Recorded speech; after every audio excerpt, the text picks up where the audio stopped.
Hope my screen is visible to you. So last time we have seen error handling techniques. Okay, we had seen error handling techniques. So today we'll see exception handling. Okay, so I guess that you are probably aware of what is an exception. Okay, some of you uh, you were upset because I was showing you C++ code, but not every language supports C++ exception handling, right? So the languages like Java, C Sharp, or C, C++. Okay, so these support exception handling. So for that matter, I'll have to show you C and C++ code, and the code written in C and C++ is very similar to C Sharp and Java. So you cannot excuse here for showing or you cannot get upset for showing the C++ code. Okay, so let's begin. Okay. So what is an exception? So now there could be a situation in your code, okay, uh, wherein you don't know what kind of errors that you are going to see. Okay,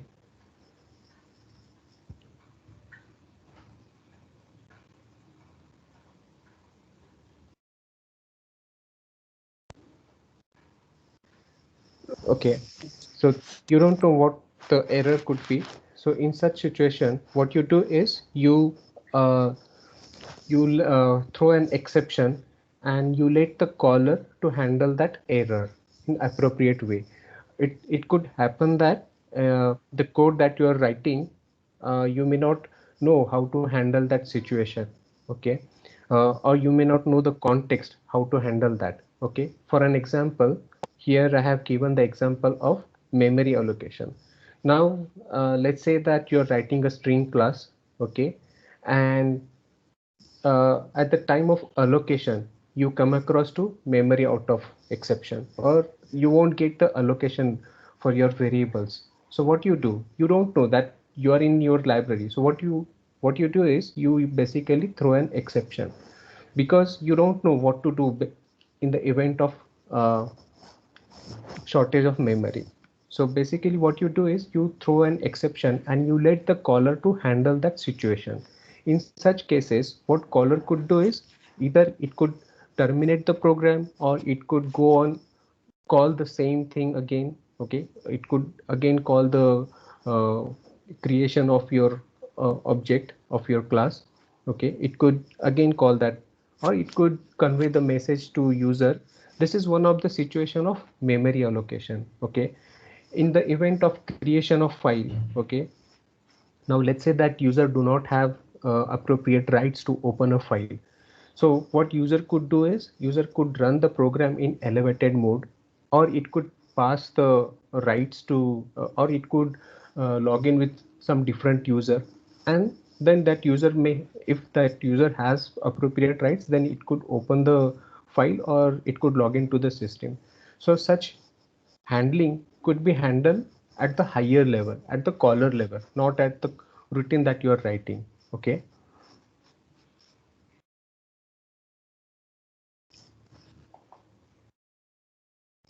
So this is one of the situation of memory allocation. Okay.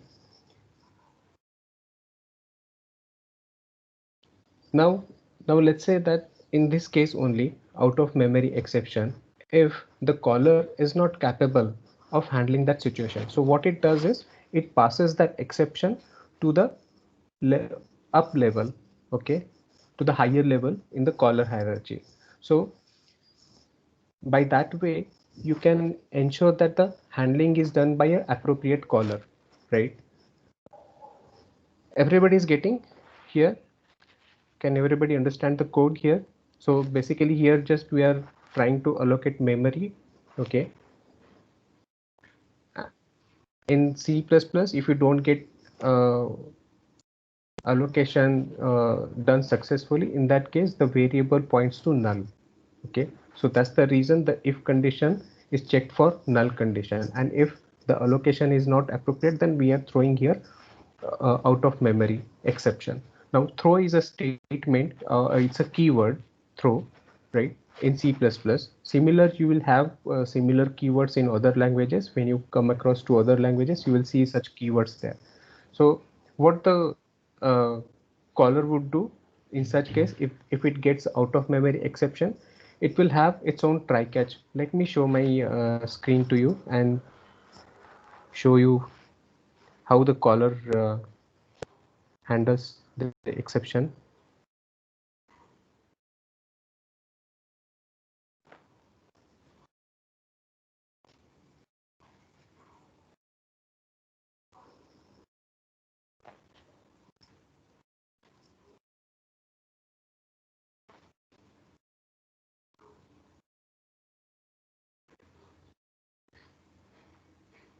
I'll show this,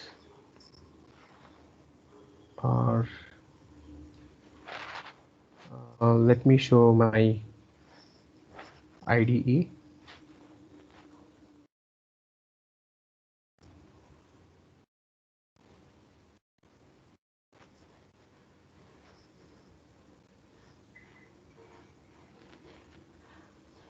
Hope my IDE is visible to you. Now here we have a program, okay? Don't bother about what this program does.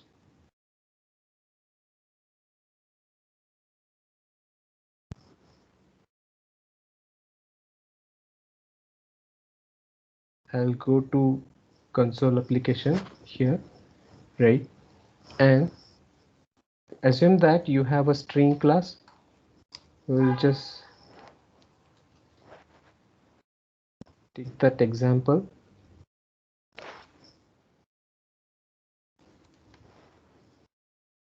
Assume that you have a string class, your own string class, okay? In that you have a variable called str, right? The private member, right? And in that you have a public method called init.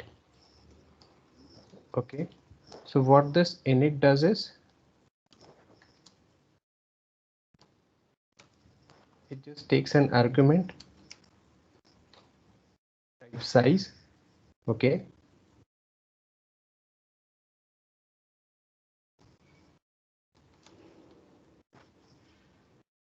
and it initializes the variable, the str variable, okay.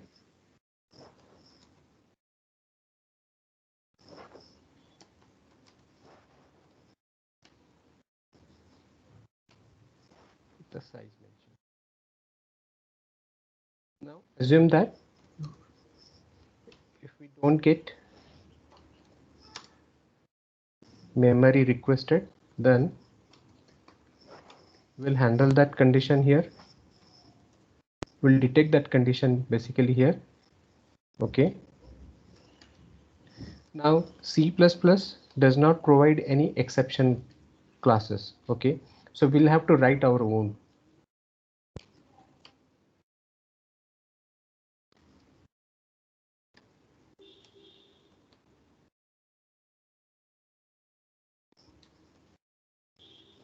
Okay, now since you are seeing this error here, for that matter, what we'll do, we'll just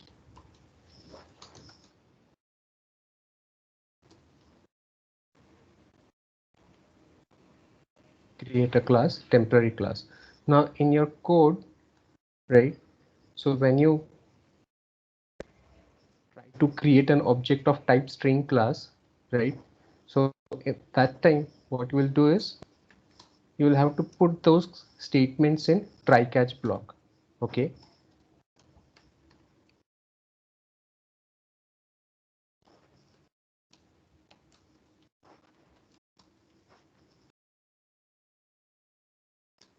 I'll say string st is equal to, or I'll just say string st, and I'll call the function init.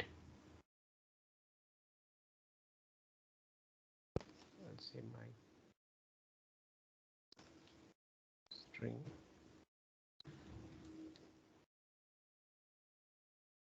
right? So if you look at these things, right, hope my screen is visible to you. Okay, so here the exception being thrown is out of memory exception. Okay, and that exception is handled here. You need to convey this to user, or you could take whatever actions appropriate you think. Okay, either you could pass a message saying that memory is not available, and you can sorry, I'm not able to hear you.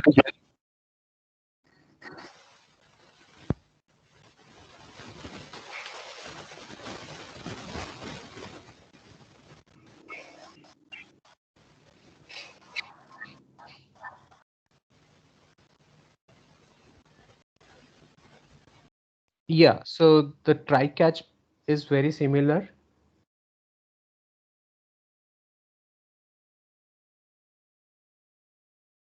Okay, the Java try catch and C++ catch try catch are very similar.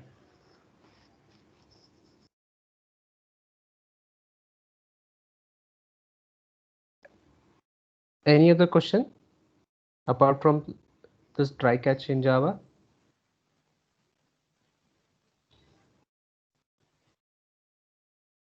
Sorry, I'm not able to hear you.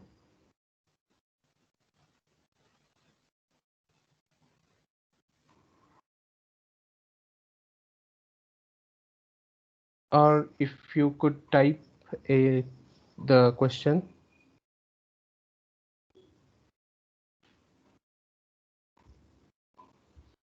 Better you type the question. Okay.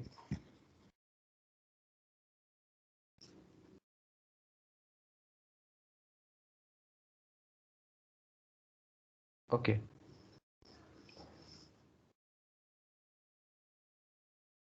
So typically this is the structure of try catch. You'll have to write that could throw the exception. Okay, so you'll have to put those statements in try and catch. Okay, and catch will handle those exception. Okay, you could also, if you don't know the handling. Okay, so what you could do is you could rethrow those exceptions. Okay,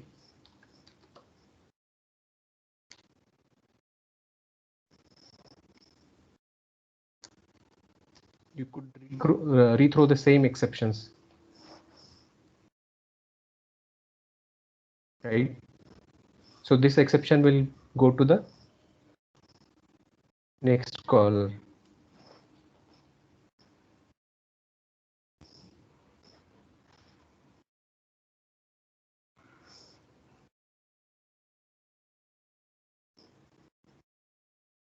Okay.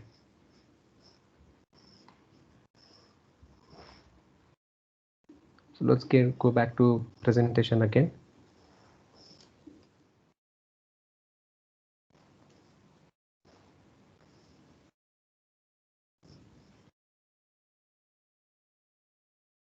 Okay.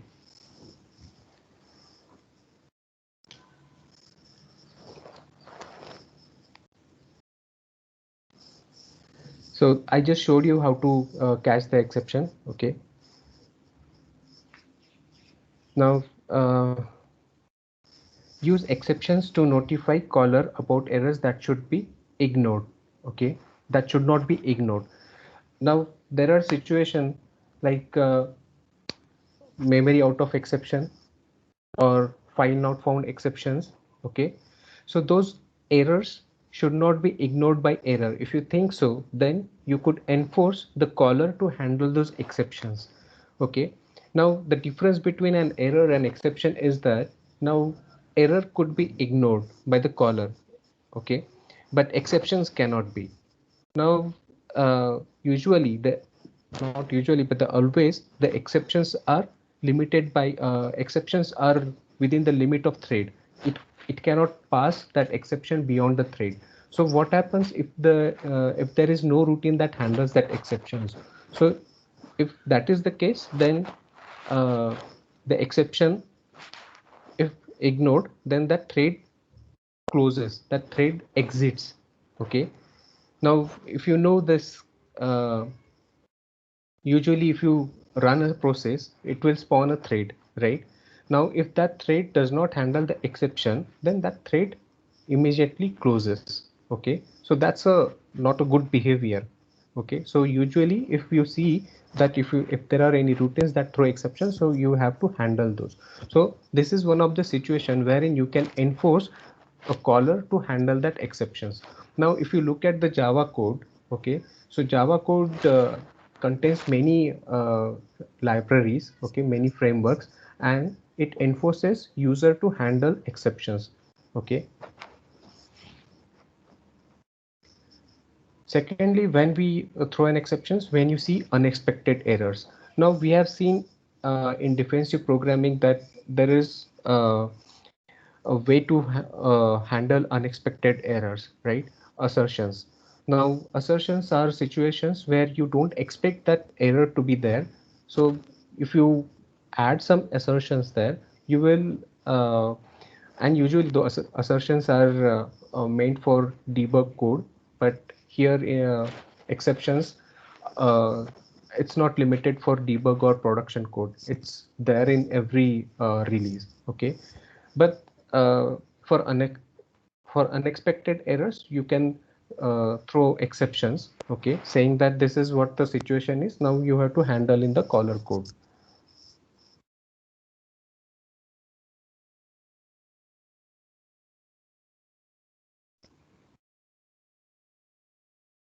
Okay.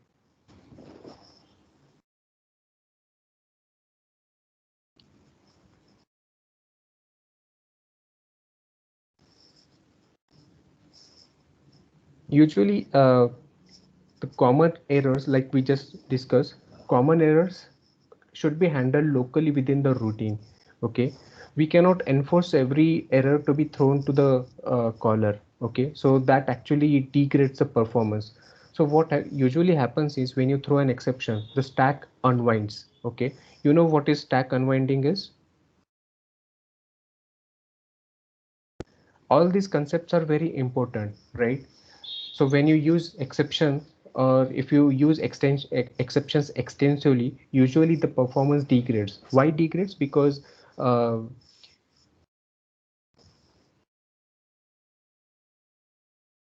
because uh, you have to handle that exception, you have to write that additional code there, and there is a stack unwinding also. So usually when you uh, throw an exception, stack unwinding happens. What this means is you have to put some register, you have to allocate some extra space, you have to put all that context into the stack. Okay, so that consumes a lot of memory also, and that consumes a lot of CPU cycles also. So usually you avoid throwing exceptions for common errors. Okay, you better handle common errors inside your code only, right? Avoid exceptions throwing from constructor and destructors. So this is a very good point. Okay, so if you understand C++, you understand constructor and destructors, right? So in let me show my screen to you. What this point means is I'll show that to you.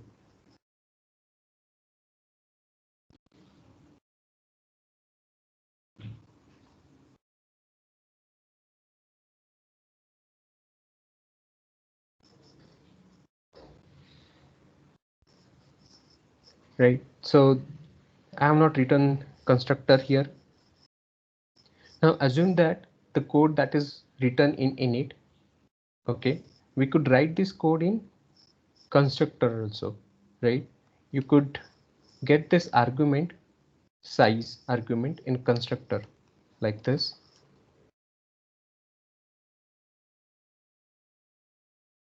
Okay, this is parameterized constructor, and here you could write the same piece of code, right? Now what will happen? Now let's say that if we here we have only string variable. Okay, assume that there are other variables also. Okay, other class members other class variables also. Assume that you have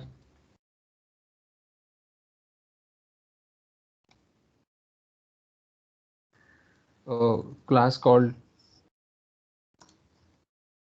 the array. Okay. I'm writing just the definition of class so that you could understand this. Okay, so let's assume that you have a C array class as a member variable, and which is a pointer variable. Okay, now you throw exception here. Okay, because you don't get memory allocated for your string variable. Okay, and if you throw member throw exception here, and then after you try to allocate memory to P array here. Okay, so what will happen? Can anybody guess? If this is the situation, this is very interesting situation. Can anybody guess what will happen? If I try to use this string st variable, okay, if I try to use st variable here after the construction, okay,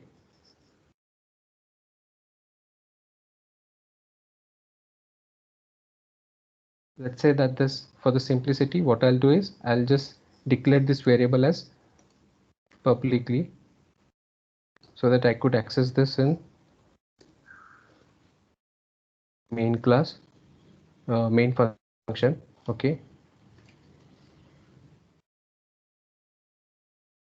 if I try to access here, what will happen? So memory is not yet allocated to this PARR, right? This variable. Memory is not allocated, but still I am trying to access it.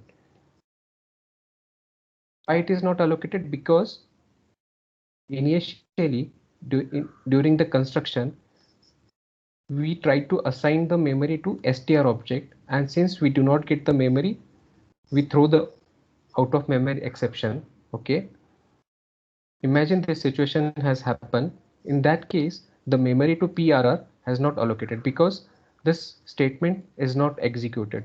So in such cases, the construction of this st variable is not fully done. It's partially cooked object. Okay. So in such cases, if you try to access such variables, you won't get correct allocated variables. You would get some error here because the memory is not allocated. If you try to access, then you may get null pointer exception. Okay, or some other exception.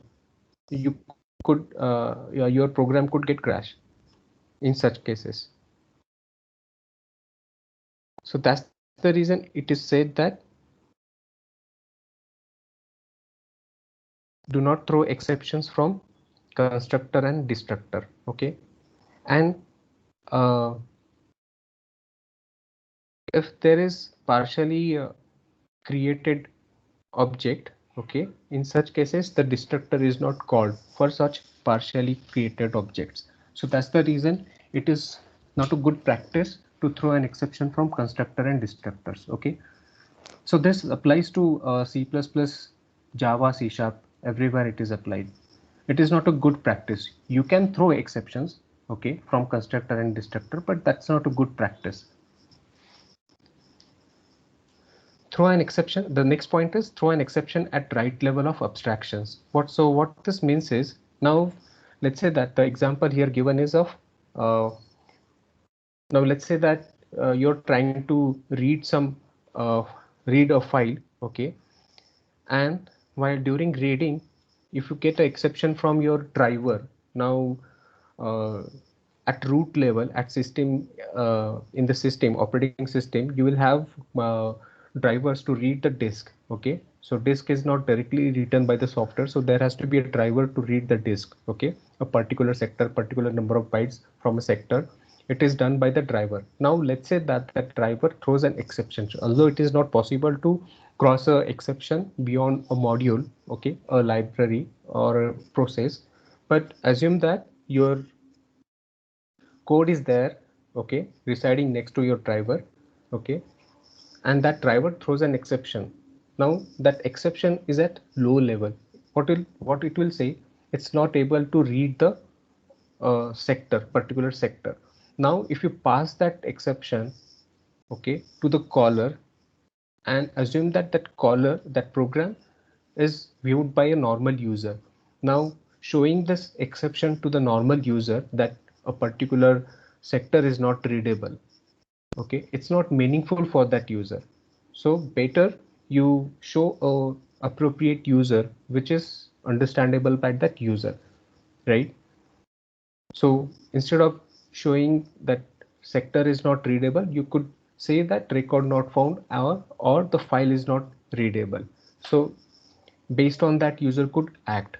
Okay, so that's what the point here that this mentions, throw an exception at the right level of abstraction.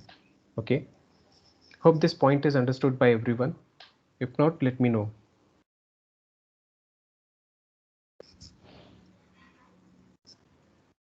Okay. Include the exception information in the exception message. Okay, so usually if you look at Java code, okay, so there is a message variable. Okay, let me show my screen again. I'll show.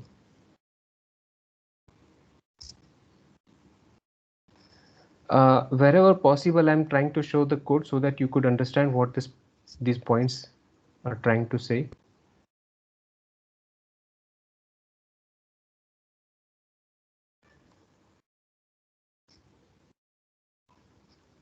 I'm showing my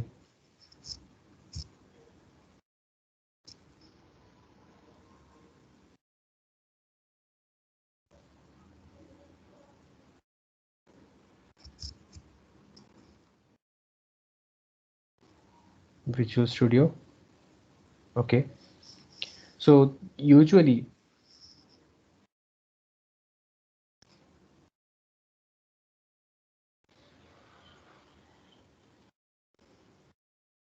the exception class. Now, if you look at Java exception classes, you will see that there is a message variable. Okay, so that message variable usually contains. Yes, please. Sir, Tanay is trying to join. He had an electricity power cut, so can you please accept him? I think last time I have mentioned that I won't be accepting people who are joining late. Sir, he didn't have electricity at his place. He just texted me to tell you. That's fine. Since I think you are using your laptops, so better you charge your laptops. Okay, take Sorry. this sessions very seriously.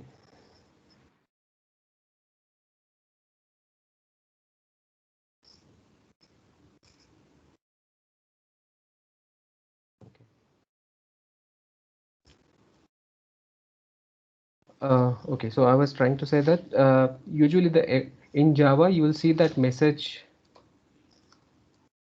as an argument, okay, as one of the member variable of exception class. So what this message tells is, so it will describe what that exception is about. Okay, it will contain error message, proper error message, why that exception has occurred.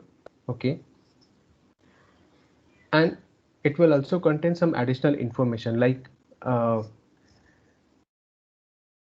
the process name or line number where exactly that exception has occurred. Okay, so you could also add some additional information if you are writing your own exception classes. Okay, so in that you could mention all this information, right? So this information is very important. Okay, so mentioning a process, right? Of course line number will be there, time will be there, but along with that you should also include parameters. Okay, the number of parameters passed to the function, right, from where this exception has occurred. Okay, if you mention all this information, you won't believe this is very important information. to include in the exception, because at the time of debugging you will find this information how helpful it is. Okay, just looking at those logs, exception logs, you will be able to determine what the error is, what could be the cause of error. Okay, you should also mention the variable that caused this exception. Now let's say that you won't get the memory allocated, or if you the value that you are trying to initialize, okay, that value is not initialized properly, that time you get this exception. So you can mention that value in the exception. Right now, in the case of array out of bound exception, you could mention the lower bound and upper bound. Okay, now if hope you understand array out of bound exception. Now if you try to access a array index which is not there in the array boundary. Okay, now let's say that if an array has 10 elements and you try to access 12th or 15th element, so you would get array out of bound exception. Now in such cases you could add the lower bound and upper bound information in the message.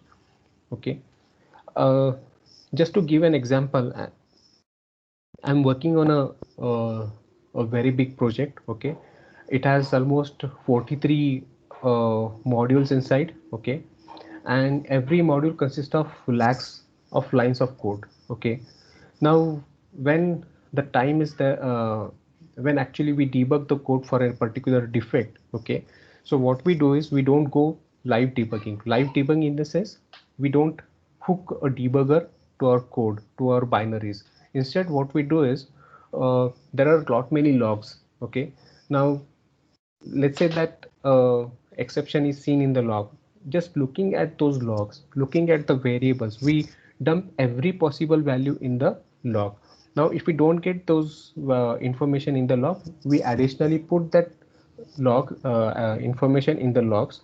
We recompile, we put those binaries, and we try to simulate the defect, and we get the logs out of it. Just by looking at the logs we could determine what the problem is. We don't have to debug live there. Okay, live debugging we don't do. Hope you understand live debugging.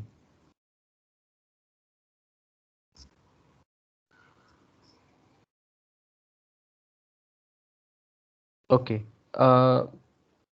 X is a type exception here. Okay, if you look at this catch block.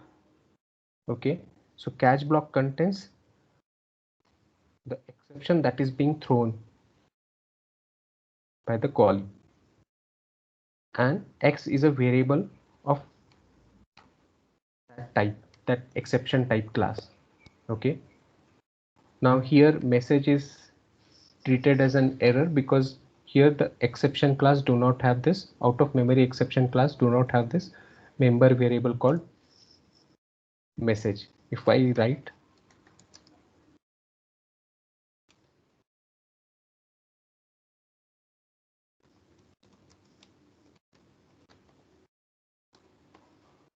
then you will see the clean code here.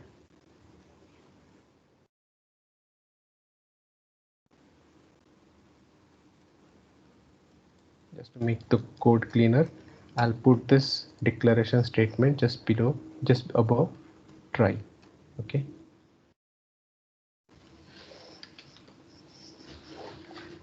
right. So this is what this point next is. Developer know the context of exception, right?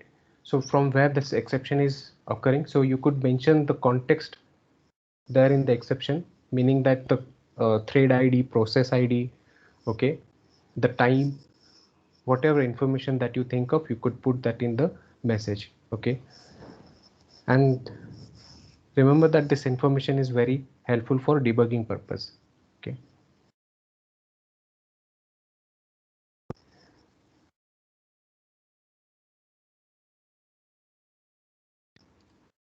Okay. So the next point is avoid empty catch blocks. Okay. Now, like I mentioned, C++ actually does not provide any exception classes. You will have to write your own classes. Okay. So in such cases, you'll have to write a base class. Okay. That could be a base class for all other exception classes, like out of memory exception is a type of class. Array out of bound is another type of example. Okay, so all these classes could be inherited from exception class. I think I'm not showing the screen presentation. Share that to you. Okay, so I was talking about the next point, avoid empty catch blocks. Okay, so here in C++,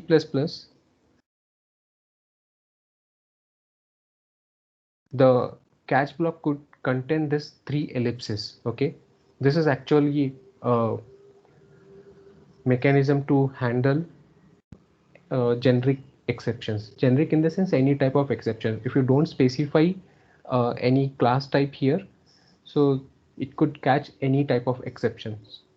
Okay, but this is a bad practice. And the second example that tells about exception class, which is a base class. Okay, now in C++ you could convert from your derived class to your base class, right? So if you have a class which is derived from exception class, now let's say out of memory exception class, let's go back to code. I'll show what I'm trying to say here.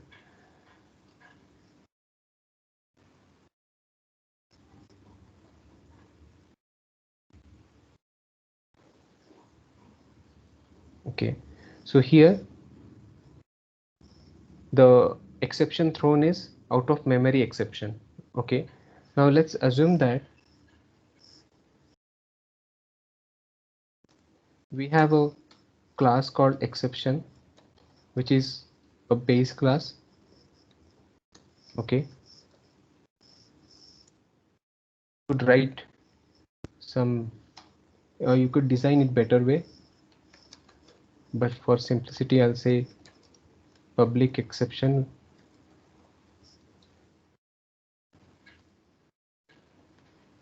Okay,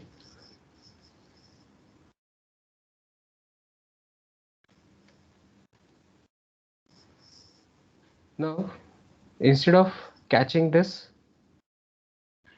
exception here, okay, I could write like this. Okay, now let's say that just out of memory exception not only inherits exception, there is another class called array out of bound exception. Okay, there is another class which also inherits the exception class.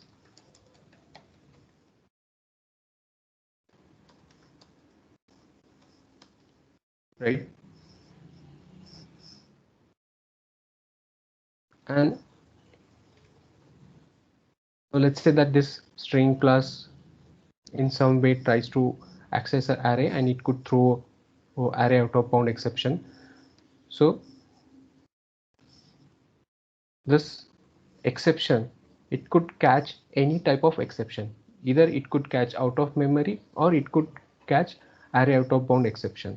So this is what the point that I was trying to make. And there is another way to handle any type of exception by writing 3 ellipses. Okay, so if you see this kind of ellipses, what it means is it can handle any type of exception. Okay,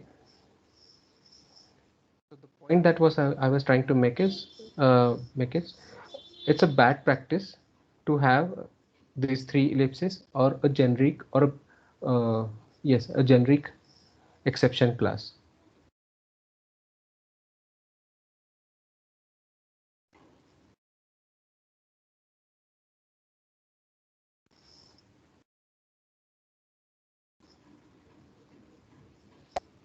Let's go back to the presentation.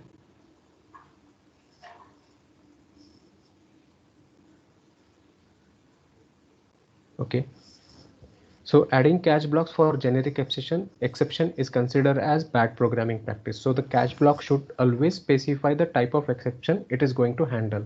Now in our example, we have seen out of memory exception or array out of bound exception. So instead of having this generic type of exceptions, better you put the correct exception type there. Okay. Now, but now let's say that there are situations that you catch exceptions for some third-party libraries, and that library does not specify what type of exception it throws. In such cases, what you do is, or now let's say that uh, you don't know what type of exception the code is going to throw. Okay, in such cases, what you do is you could use that message variable, or you could add code saying that this is an unknown exception. Okay, just to show you the example again.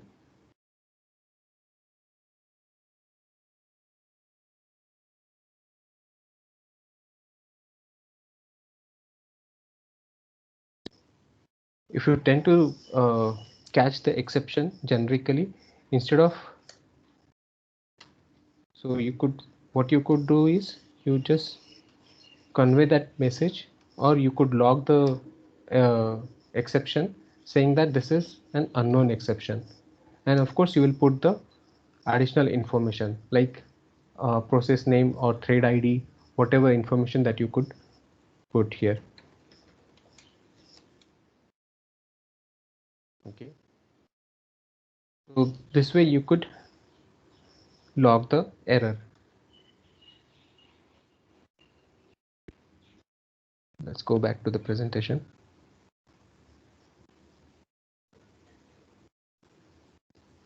Okay, now actually there are situations, okay, not just this, but if you tend to catch the exceptions generically, okay, so there are situations. So in such situations, what you do is, okay, let me tell you one more feature of exception handling, so that this is, let me go back to the code again.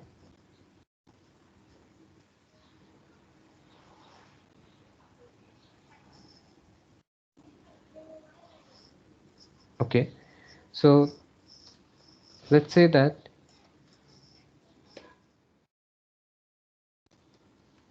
you handle this exception for out of memory, okay, situation, and you don't know that there could be many more exceptions that the code could throw. So in such situations, or if you don't uh, if you don't know what the code could throw the exception, so in such situations you could follow this after specifying uh, the particular type of exceptions. Okay, you could write such code, right? So the try catch, the try block can handle as many number of exceptions the code can throw, as many you can specify those many types in the catch block one by one. Okay, so here first, if this code throws out of memory exception, so the in such case the catch block will catch this exception. Now the code does not, if let's say that the code doesn't throw out of memory exception, okay, if any other exception occurs, in such situation the code will come, the control will come here. Okay, so you could, in such situations, instead of just putting generic catch block, you could write a specialized catch block, and then it can follow by this generic type of catch block. Okay,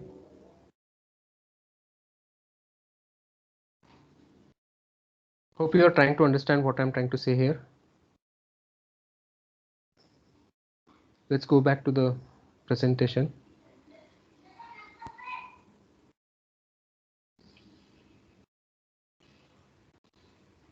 Okay, so you can follow the generic type of exception once you specify specialized catch blocks.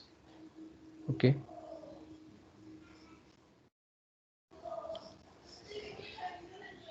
I think we discussed this point. Know the exceptions your library could throw. Okay, when you work with external libraries, okay, better read its documentation. Okay, usually the documentation specify what type of error it throws. Okay, if you look at Java library, Java code documentation, okay, let me show the documentation quickly here, so you will understand what I'm trying to say here.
I'm sharing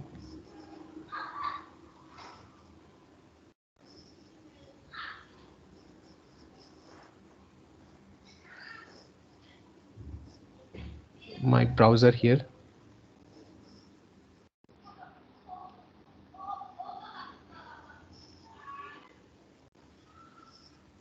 Okay, so this is a serializable interface, and if you look at the write object method, okay, or the interface rather, okay, so what it does is it throws IO exception. Okay, so when you try to narrate this and when you try to call this, so it enforces that you handle this type of IO exception. Okay, now look at this read object no data. It throws object stream exception. So this library enforces you to handle these exceptions. Okay, so this is how you can enforce your callers to handle the exception. Okay, so before you use these classes, you could go through documentation. Of course, Java provides, but if you use third-party libraries, then you could refer to the third-party libraries, okay, to get a clear idea about exceptions. Okay, now what that if you don't handle the exception, okay, like I mentioned in the beginning, if you don't handle that exception,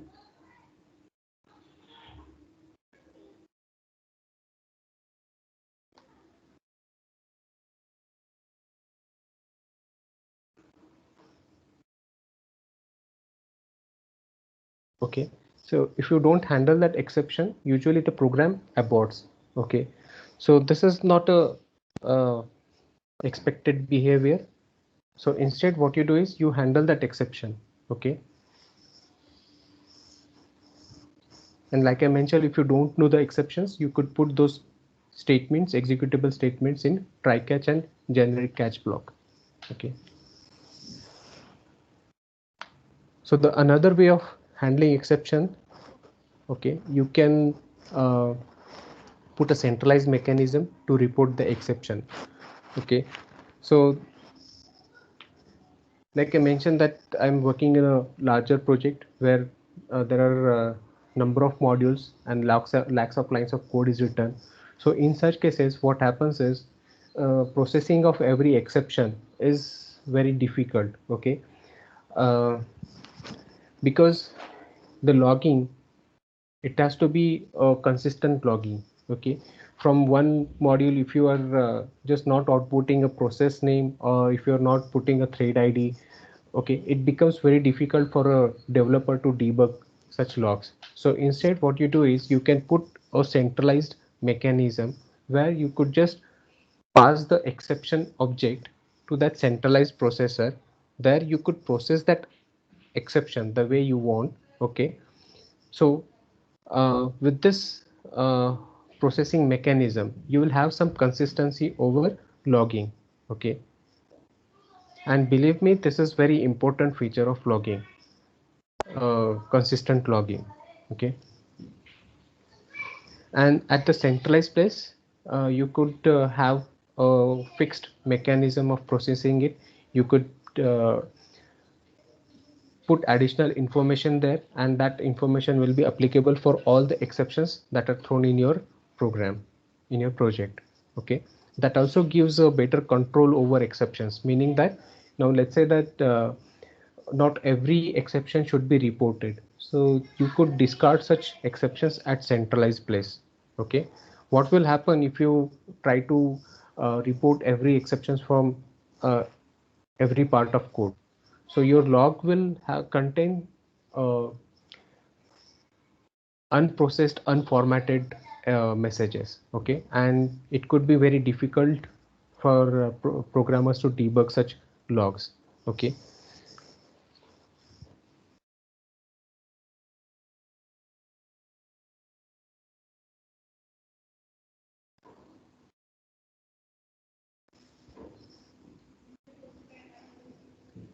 The next point is define exception mechanism for your project. Okay. Like I mentioned, C++ does not provide exception classes. Okay. Uh, you must have heard of null pointer exception, although it is said that it is exception, but actually there is no way to handle that exception in C++. Okay. So you will have to provide your own classes to handle exceptions, or if you want to throw exceptions, then you will have to design those classes, right? Now when you start your project, you could decide what type of exceptions that you want to throw, right? And there could be multiple languages used. Now let's say that your project contains some pages that are to be shown on internet. Okay, in such cases you'll have web projects developed in ASP.NET or in Java, or and along with that you can also have some COM components which interact with your web pages, or your web pages could interact with your COM objects, or there could be some C++ applications or DLLs. Okay, so we will have some different applications developed in different languages, and imagine that these applications are interacting with each other. Now C++ DLL can call COM components, and COM components could be written in C# or could be written in C++. Okay, now ASP.NET project can call COM components functionality, right? So this interoperability is there in your project. In such cases, now let's say that you want to convey an exception originated from C++ to C# library. In such cases, what will happen? Now C++ supports pointers, right? References, but those pointers references will not be understood by C# code, right? So how do you pass exceptions across libraries then? In such cases, you could have some mechanism defined for your project. You, instead of passing those exception in the form of pointers or references, you could pass a object. Okay, and those objects could be serialized. Okay, I hope you understand serialization. uh, okay, I'm not going into serialization right now, but you could pass the exceptions in the form of objects. Okay.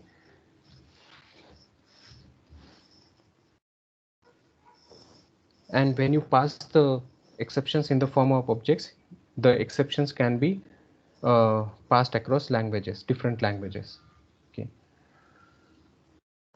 Uh, the example that we have seen here just shows that. Let me go back to that example again.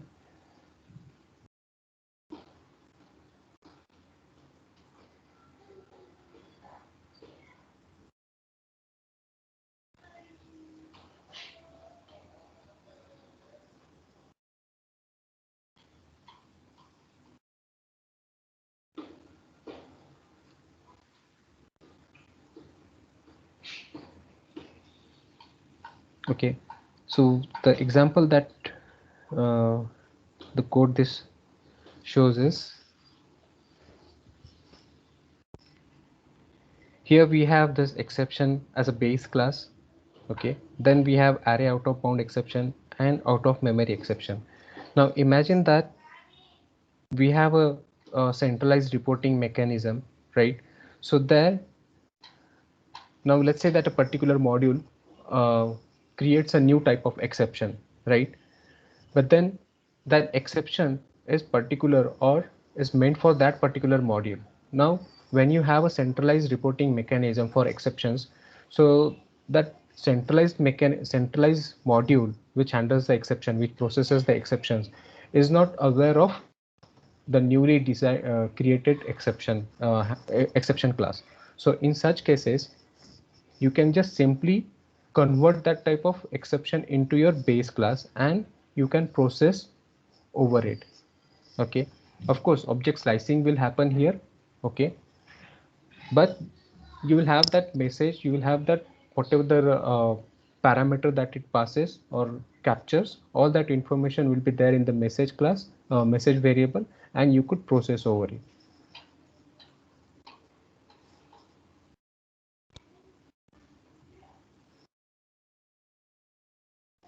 So how do we achieve that centralized mechanism?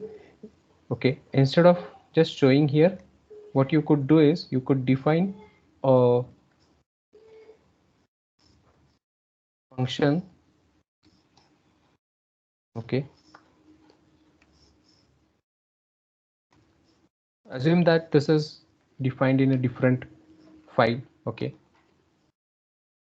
what I'll say that process exception is a centralized mechanism here. It will take exception as an argument. Okay, and here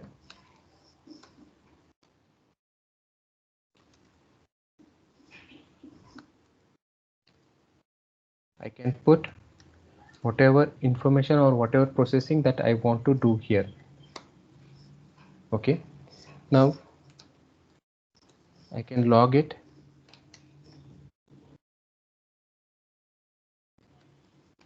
I can put additional information, right? And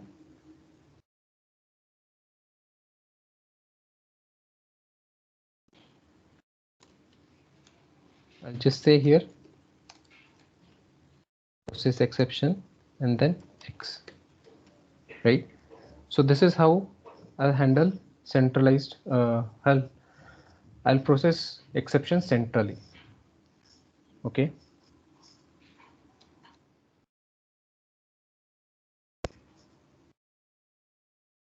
Similarly, instead of putting the logs here, I'll say process exception X.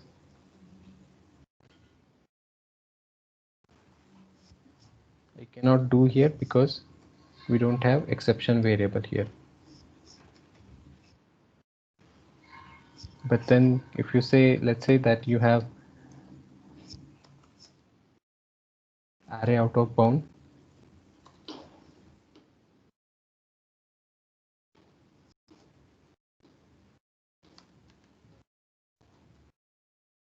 then I could say process exception here. Okay. So this is how we handle the exception centrally. Okay, and that gives us a better control. So before you start your project, or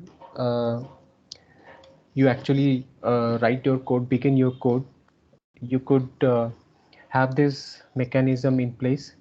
Okay, this is actually called as standardization.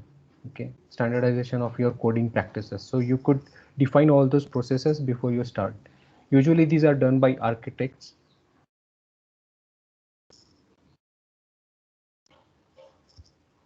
Okay, let's go back to the next point.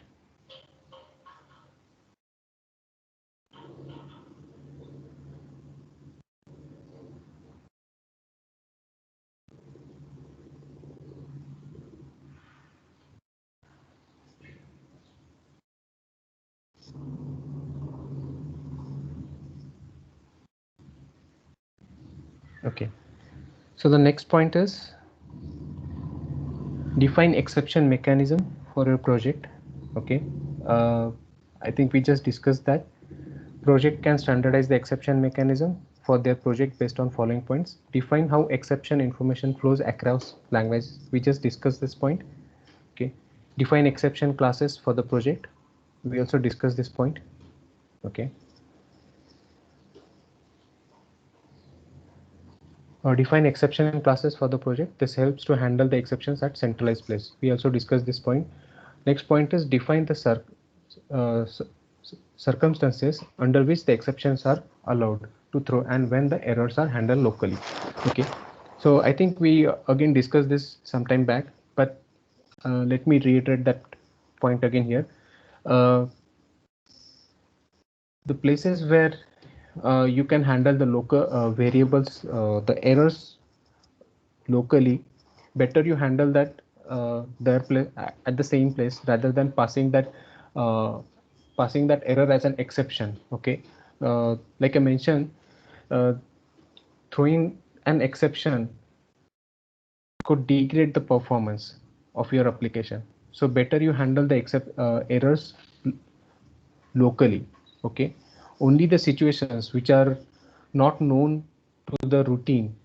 Okay, only those situations uh, you could throw as an exception. Okay, so that caller, if the caller is aware about that situation, then only it will handle, otherwise it can pass that exception up in the hierarchy. Okay, so this is what this point makes. Okay, the next point is define whether exceptions are thrown from the constructor and destructor. Yes, we discussed this point, right? I showed the example again, showed the example to you. Okay, consider alternative to exception handling. Now, the languages that I told you, C++, Java, C Sharp, okay, all these languages support exception handling, okay, but uh, simply choosing a language because it supports exception handling, okay, uh, should not be the uh, a point to choose the language, okay. There are other languages, based languages, okay, those could handle errors gracefully, okay. So you could use or you could choose those languages, okay, to develop your applications, okay. Or the other way is like if language provides exception handling mechanism, not necessarily should be the point to uh, throw an exception, okay. If you could handle that error locally, you should handle that error there and there itself rather than throwing an exception, right? So these are all the points when you handle the exceptions or when you throw in exceptions, you should consider all these points, okay. So this is all about the exception handling, okay. So this completes our first two chapters, okay. Now we'll look at the next chapter, okay. You want to take a break here? Take a 5 minutes break and then start with the new chapter, new concept.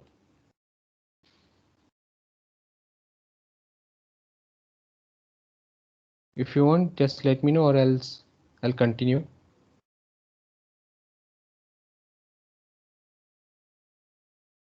Breaks or breaks. Okay, we'll take a 5 minutes break.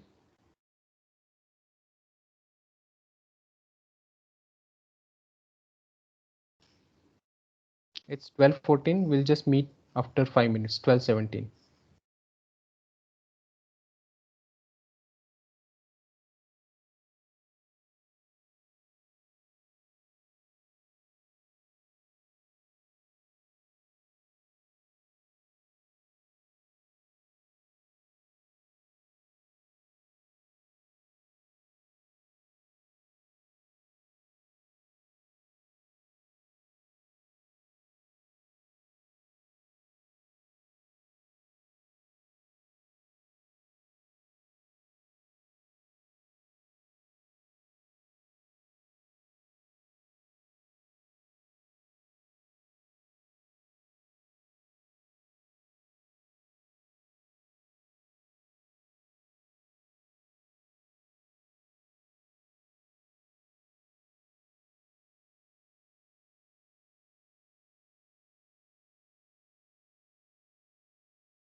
Okay, let's begin. Okay, so till now we have seen error handling, exception handling, okay, or defensive programming. Now we are looking at coding style. Okay, so this is a very much important topic. Okay, once you start coding, you'll understand the importance of it. Okay, and there are some IDs which uh, which defines the coding style as per the project guidelines. Okay, I have seen that there are some tools also, or usually some unit testing code is also there that ensures that the code that you write follows some guidelines. Okay, when you work on a large code base, you'll see such coding guidelines. Such coding guidelines enforces you to write the code the way that guidelines is asked. Okay, uh, the number of tabs, okay, or the curly braces, the way you put the curly braces, the number of tabs that you specify. Okay, so what a tab should contain, actually a tab character, or should there be four spaces? Okay, so all those are mentioned in ID, and based on that you could have some unit test. Okay, so why this is important? Okay, so this is important to ensure the code quality. Now when you work for a client, now that, and there are some guidelines in your project, coding guidelines, coding styles. Okay, so client can ensure that this code is quality code and it is in consistent format. Okay, it can be representable to anyone. Now let's say that if you work for a GNU based project, okay, in such cases the coding guidelines, when you follow the GNU based coding guidelines, then the client can ensure that the code is representable to anyone who follows GNU code. Okay, or if anyone accesses your code, that is understood if he understands the GNU coding guidelines. Okay, so that's how the code quality is ensured. Okay, and you won't believe that if you follow the coding guidelines, usually many errors are eliminated if you follow the proper coding guidelines. Okay, so let's see what coding guideline has. Usually the code structure. Okay, uh, like I mentioned, the curly braces, where you put curly braces, and how many tabs that you specify, indentation. Okay, so that actually defines the code structure. Okay, how you start your function, the code, where you start. If you if you the guideline mentions that every definition should contain some uh, comment or some number of empty lines. Okay, so that's actually a code structure. That's how the code is organized. Okay, so that defines how the code is structured. The next point is naming conventions. We'll see these points in detail further, but what coding style defines is code structure, naming convention, then documentation and comments. Okay, we'll see all this in detail. Okay, we'll see the coding style today, and naming convention, documentation, comments in next subsequent session.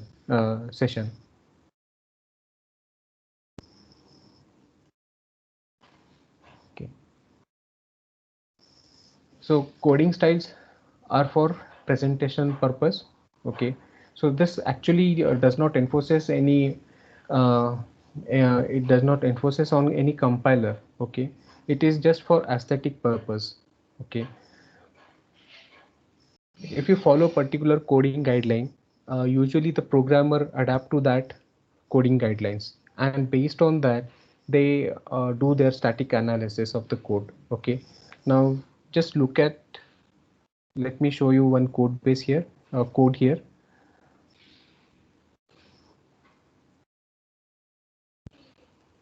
So what do you mean by a coding structure? That coding structure contains like a mention here. I think you joined late. I had Where you so where you put the curly brace, right? Where you once you start a code block, how many tabs are there in the line? Okay, whether a tab should contain spaces or it should contain a tab character actually. Okay, so all those processes, those are actually defined coding style, a coding structure. Okay, coding style. Okay, and these are usually set by a particular project. Okay, and those could differ from project to project also. Okay, so let me show you a typical coding style.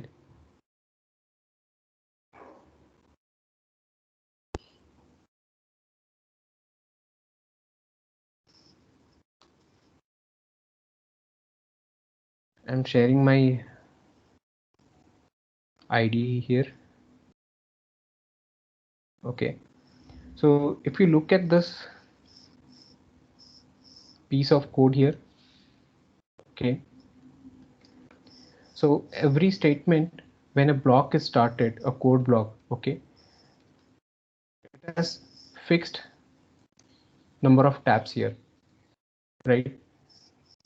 Look at the cursor. I'm just moving the cursor forward. Now it goes 8 spaces ahead, 4 spaces ahead. Okay, so this is the definition of the tab.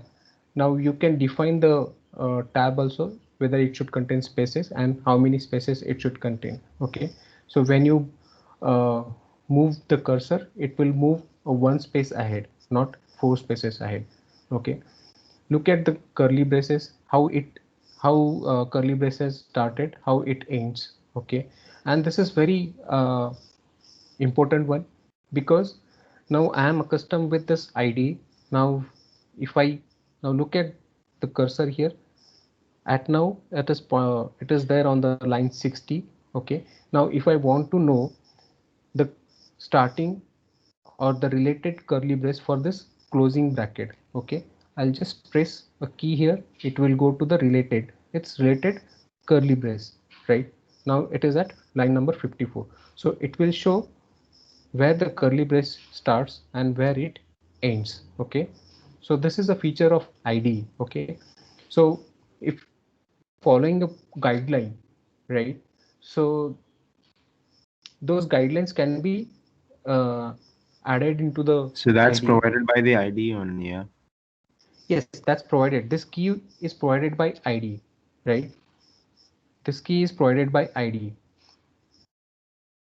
Jumping to the related curly brace, but then you can customize it according to the project guidelines, right?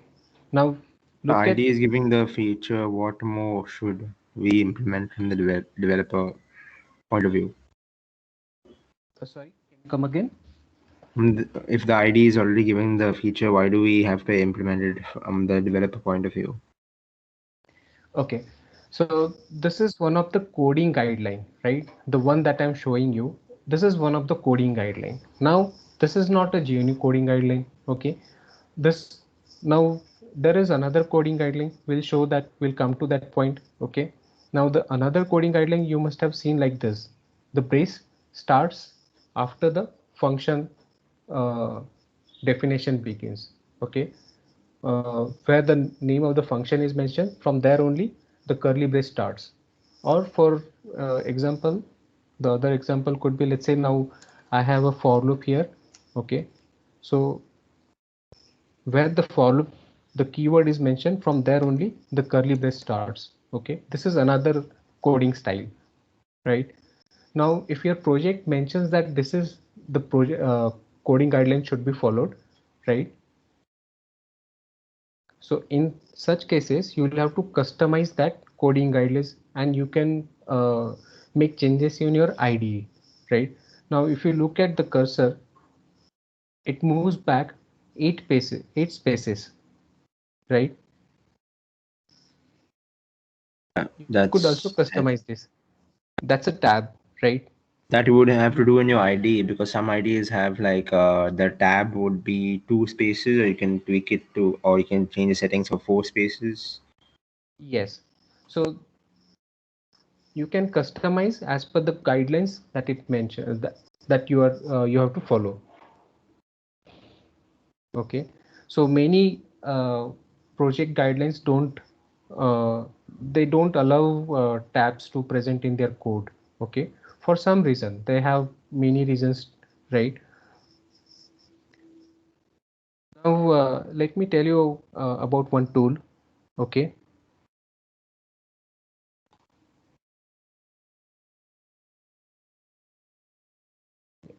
There is a black duck.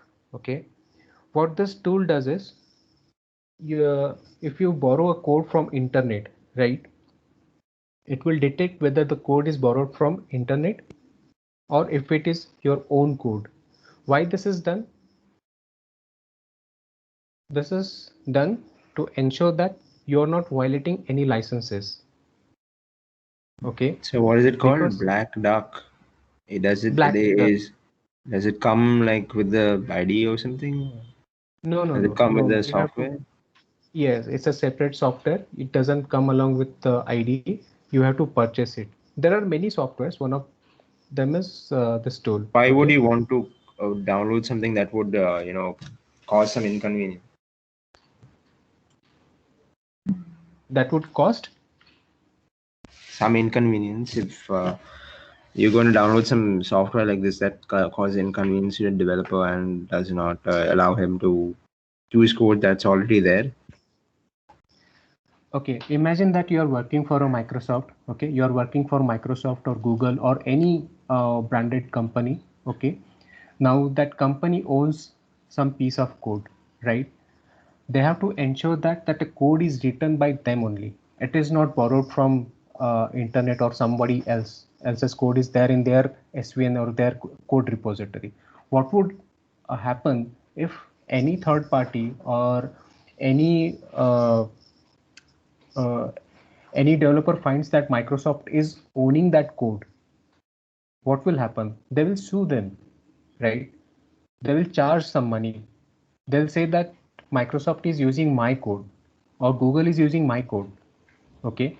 So to ensure that the code that is getting checked in into their repository, okay, so that code is genuine, that code is not borrowed. So to detect that borrowed code, they use such softwares.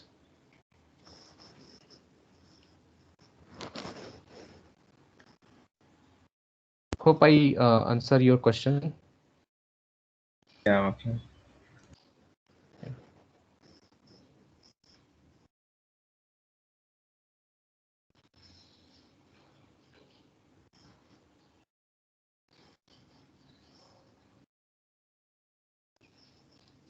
Okay.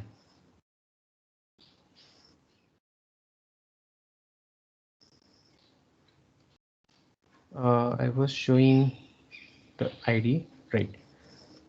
So this is one of the coding style. We'll see these coding styles further in next subsequent slide. Okay.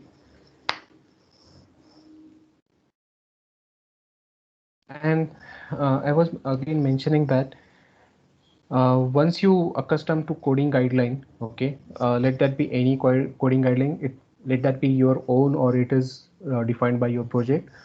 So when you browse your code, okay, you you get adhere to the or you get adhere to the style or you understand the code the way it is written into.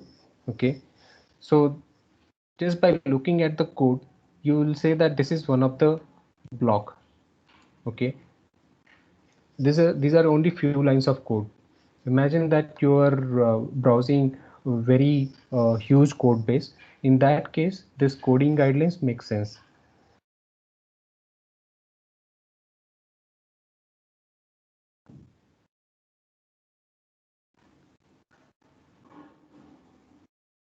It's not properly indented, but let's come back to our code only. Okay. Just by looking at this, since this statement starts from here, this if statement starts from here, so it ensures that this just comes after this. This is a particular block. Okay. Now let's say that there is again some piece of code. Let's see here.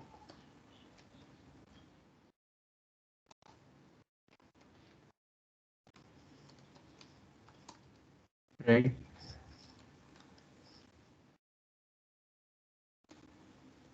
I'll say some more piece of code here. I'll write some code here. Okay.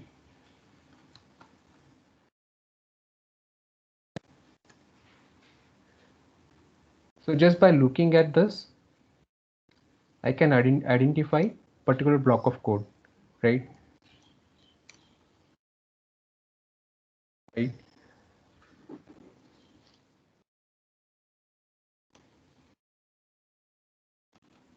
Let's go back to the presentation.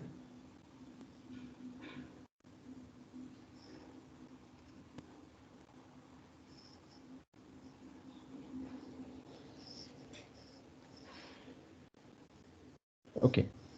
So coding style, or for presentation purpose, it does not have any impact on compiler. Okay. So no matter how many tabs you put, the compiler won't cry. It will just compile the code. It will have similar instructions without indentation and with indentation also. But what it does is it just improves the quality of the code. It improves readability. Okay. Undefined coding style could add the defects in the code. Example is here. Now what this code does is here, it just calls a function API, Windows API create file. Okay. And the return value is assigned to a D word. D word is a double word. Okay. 8-byte variable. And the variable is DW error. So the return value from create value is stored in DW error. Now this if condition checks if there is any error. Okay, if there is any error, then a message box is shown to the user with an error message, an error while opening the file. Okay, forget about the arguments, and since there is an error, the program exits. Can anyone tell me if there is any error here? Is there any defect here? Can anyone tell me? Just looking at these 3 lines. Okay, this if statement, if DW error, message box and exit. Can anyone tell me if there is any defect here? Should it be an exception? No. Who was this? Sorry? Who was this? Who's this? Kshitij, sir. Okay, Kshitij. Okay, Kshitij. Why should be there exception? Exceptions are made for conveying the error, right? Yes, sir.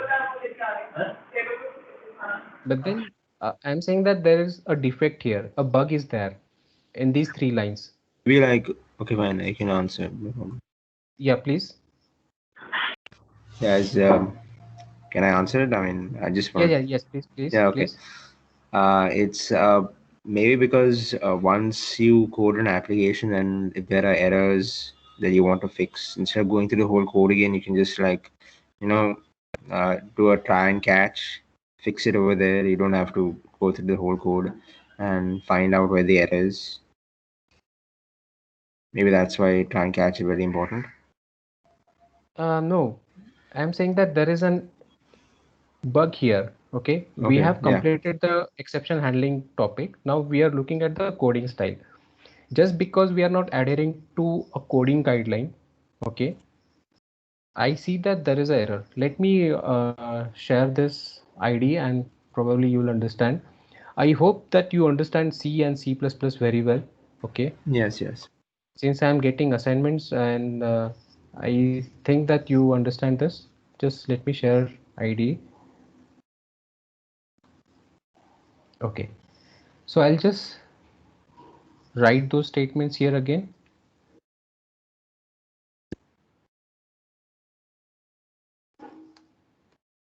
Okay, I'll say that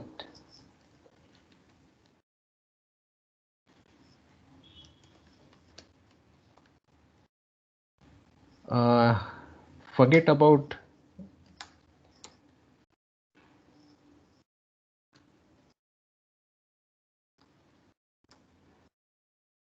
actually it won't. I'll have to write some more code just to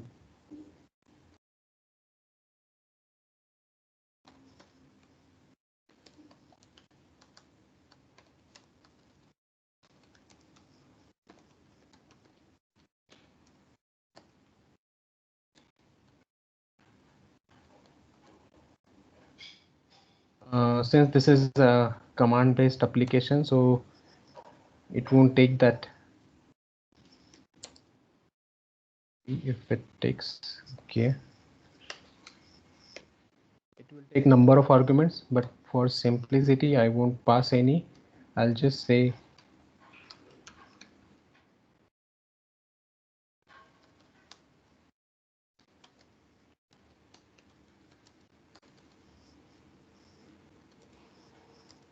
okay. Now here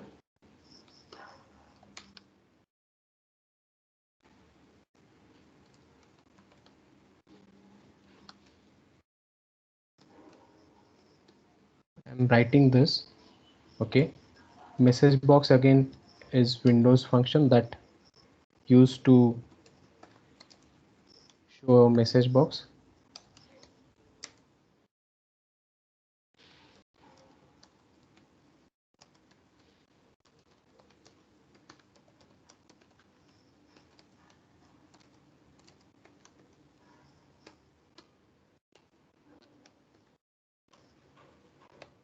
Okay. Exit is system function, which actually exits the function which causes to exit the application. Okay, and here I am passing DW error. Okay, so can you see the error now just by looking at these statements?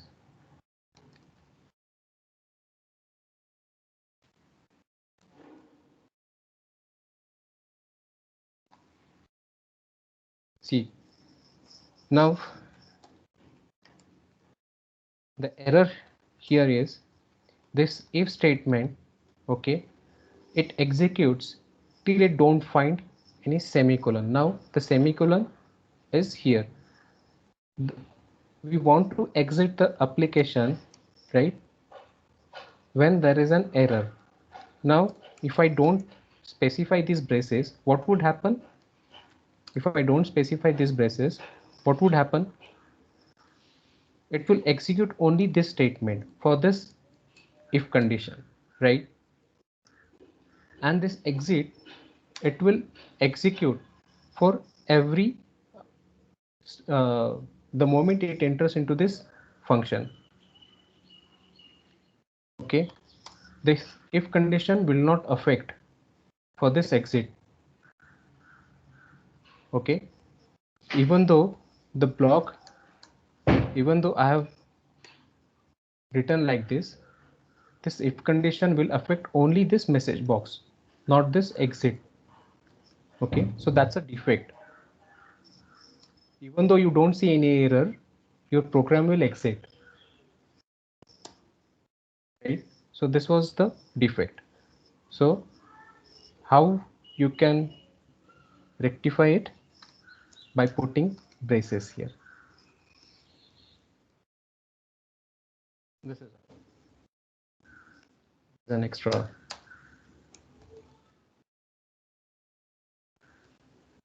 Right, this is what that PPT mentions.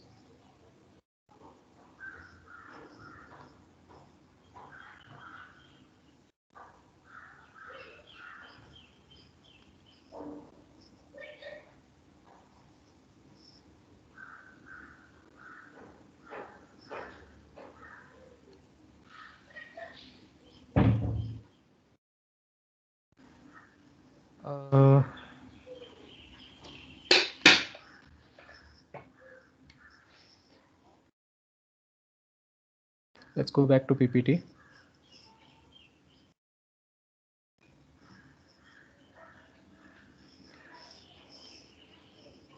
Okay.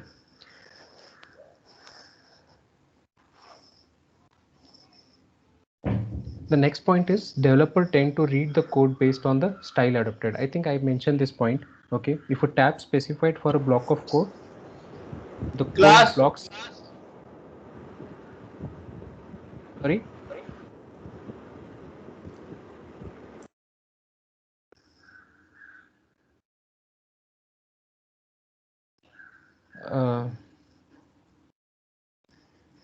If a tab specified Yes, for a what block happened? of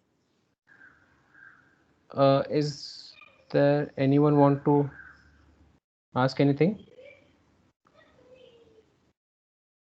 Okay. If a tab is specified for a block of code, the code blocks can easily be identified. It improves the code readability. I mentioned this point, and there are some ID that works on indentation. Okay. There are some languages also which follows indentation. Okay. Have you ever worked in Python? There you could you have to follow particular format. Okay.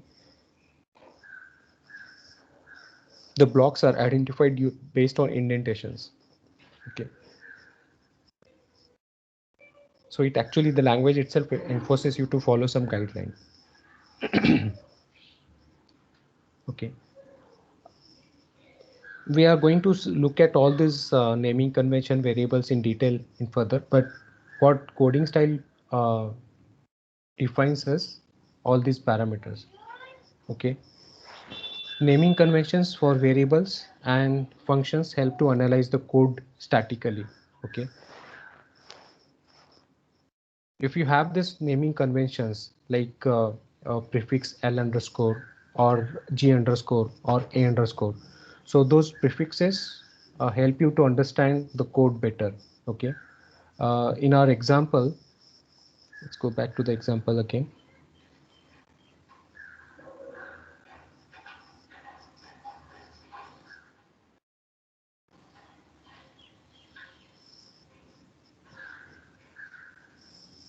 Imagine that the arguments that are being passed here. Okay. Let's say that my string, I mentioned that the argument or the argument is started with the prefix A underscore. So the moment I look at this variable, I can easily understand this variable passed as an argument. So I don't have to worry about if I'm modifying that particular argument. So I can easily look at that variable and say that this is not the variable that I own it. It is being passed as an argument. Okay. The locally declared variables, okay, like this. If I start with L underscore, just looking at that variable, I can easily understand L underscore is a local variable, right? So such coding guidelines help you to understand or uh, read, improve the readability. Okay. So although if you don't follow this coding guideline, right, what will happen? It will consume the developers time a lot. Okay. So although the code will be understood, it will be understood by the developer, but it will make it difficult to understand. Just by looking at it, you won't be able to understand. So it will take some time. It will consume developers bandwidth.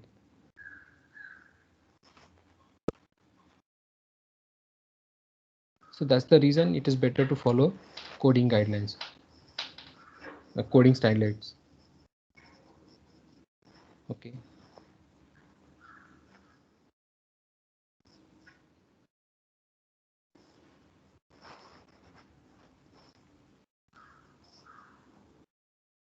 I'm showing my PPT again. Okay. Naming conventions for variables and functions helps to analyze the code statically. We just looked at that point. Okay.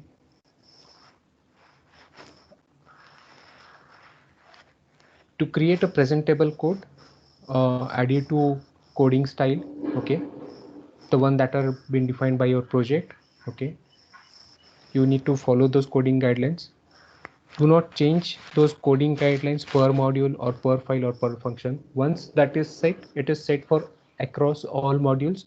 Your and that consistency has to be followed in every file, every function. Okay, you cannot change per module or per file. Okay, follow the currently popular coding styles defined in the industry. Okay, this will make the code presentable to larger audiences. Like I mentioned, if you're working for a JNU project, okay, and if you follow that JNU coding guidelines, then the one who is working for or any other person not in present, so that person can look at your code and can easily understand what your code meant is. Okay,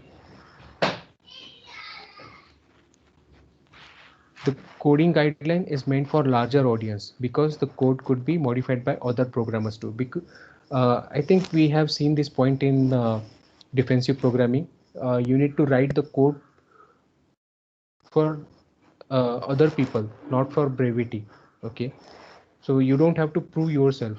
You don't require to prove in your project. Okay, you need to understand that there are other persons also working along with you. You work in a team. Okay, so your code is looked by other people also. They have to understand your code, right? And it is very vulnerable. If the code is not understandable by you, then that code is very vulnerable for defects. Okay, we have seen this point in defensive programming. Okay, now 80 column code, what it means is there are some guidelines that mentions that your code should not cross 80 columns. Okay, let me show this in IDE.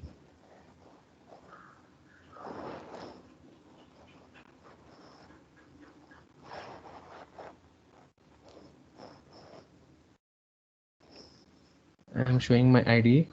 Okay, you look at this column here.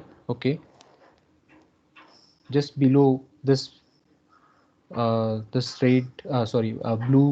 status is there, status bar is there, status bar of this ID, where you will see the line number, column, character, and whether insert cap is on or off. Okay, so some project mentions that your column should not cross 80. Okay, why so? Because some monitors, they if you the lowest resolution is 7 cross 8.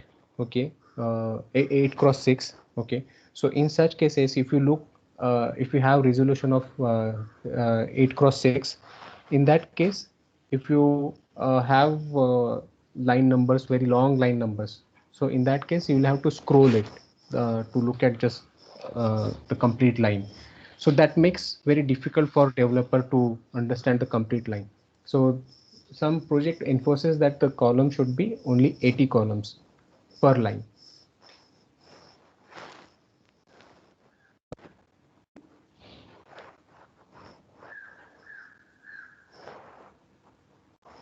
Right, so let's go back to PPT again.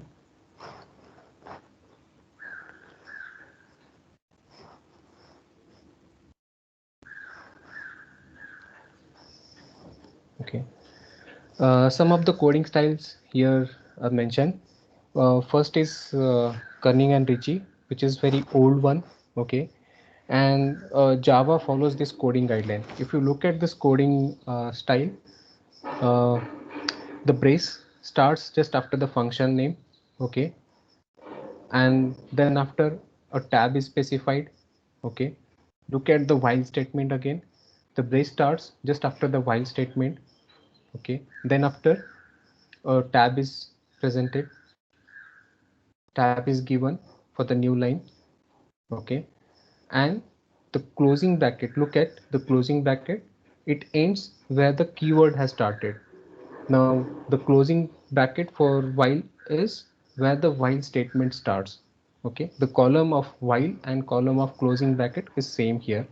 Look at the return statement. and look at the closing bracket of the function, where the function, the column number of function and the column number of closing bracket is same here. So this is KNR. Okay, so what this style gives you is it actually reduces number of lines. Okay, it improves readability. Okay, so if you look at the Java code, the Java code follows this coding guideline, coding style. Okay, then there is extended brace style. If you look at the code that I wrote, it is extended brace style. The curly bracket, opening curly bracket starts after the function name. Okay, and rest of the things are very similar to KNR style. Okay, then there is intended brace style, very similar to extended brace style. Brace here is a curly bracket here. Okay, so curly bracket starts after the function name or the keyword, while keyword, for keyword, but then curly bracket will also have tab. Okay, the closing and opening curly brackets are on same column number. Sir, So this is, excuse me. yes, please. Can you please check the chat box? Yes, I am looking at that. I'll just need to cover one more slide and then we'll stop. Okay.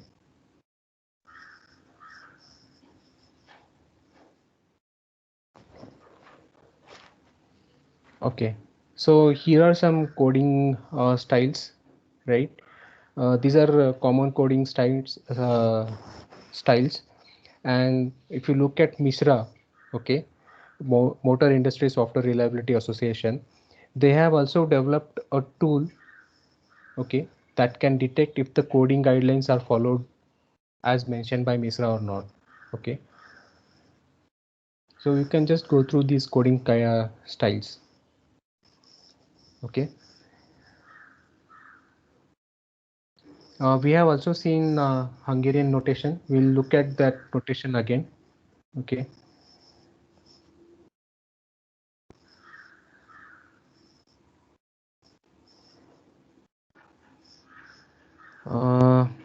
So we'll stop here.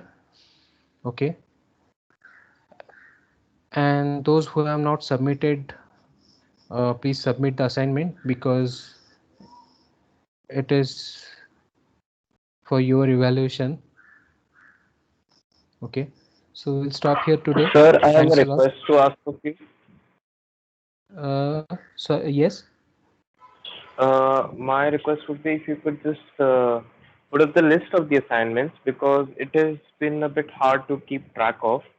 We will complete the assignments, but it will just be assured that okay, these are the assignments that we need to do. Because there's a lot of confusion that has been followed after your classes, so it becomes hard to keep track of. That's my only request.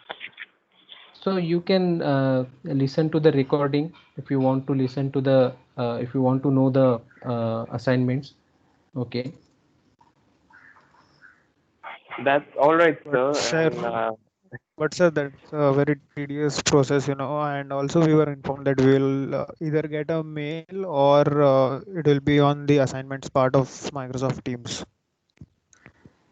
So please just give us the list at least, sir. Somewhere, either mail or the Teams. Okay, I'll do that. Okay, fine. Thank you, sir.